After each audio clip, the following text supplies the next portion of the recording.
Former high-ranking state official pleads guilty to possessing child pornography. John Childs once worked as a top administrator for the Ohio Department of Education, and now he's a convicted felon. 10 Investigates broke the story about Childs. Investigative reporter Paul Aker joins us with what happened today. Paul? Right, Jerry. He worked as the chief operating officer at the Department of Education. That ended after we started investigating. And today, John Childs admitted to having child pornography.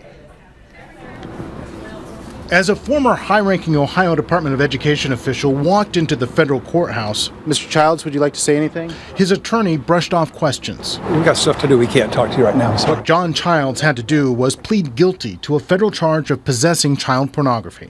The case started at Childs' home last summer when online detectives found evidence that Childs had sexually explicit images of a young girl on his home computer. One of the images included a girl between 6 and 9 years old involved in a sex act with a man. Investigators now say they found other illegal images too, 11 in all. Today, Childs sat in front of a federal magistrate and admitted to it. He said he knew that he had child porn and then said he was guilty of the charge. In exchange for Childs' guilty plea, the government agreed to recommend a 6-month sentence of incarceration for a crime that could have carried up to 10 years in prison. It'll be up to a different federal judge to decide whether he wants to go along with that agreement. Childs has already started paying a price for his behavior.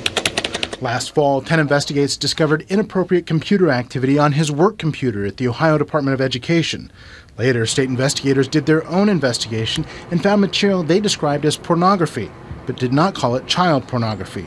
Either way, after the discovery, the state fired Childs immediately. And Childs is free while he waits for sentencing. He is not allowed to have access to the internet except to talk to his attorney.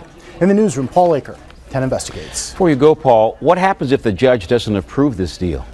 Well, the judge doesn't have to approve this. Usually judges do that, but this is only a recommendation from the prosecutor, so the judge doesn't necessarily have to go along with it. If he doesn't, that would wipe out Childs' guilty plea, and essentially everyone would have to start from square one.